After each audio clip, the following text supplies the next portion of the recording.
शिवसेना पक्षप्रमुख तथा उपमुख्यमंत्री एकनाथ शिंदे यांच्या नेतृत्वाखाली कोल्हापूर जिल्ह्यातील 5 नगरपालिकांमध्ये मिळालेले यश हे शिवसेना संघटनेच्या एकजुटीचे फलित आहे.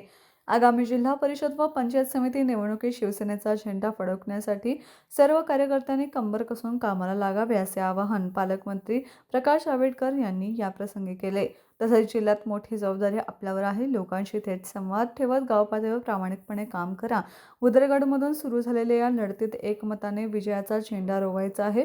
बुद्धिभेद बाजूला ठेवून सर्वांना संधी दिली जाईल. काम आणि मेरिट हाच निकष राहील. आळस झटकून ही निवडणूक यशस्वी करूया असंही स्पष्ट केलं.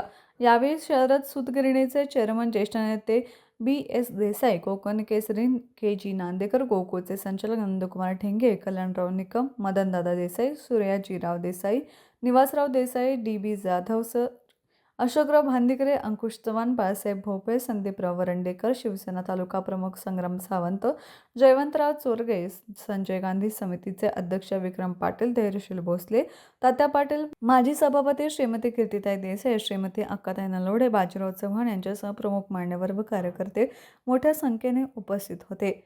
टीव्ही नेक्स्टसाठी मुरगुळहून सर्जेराव भाट.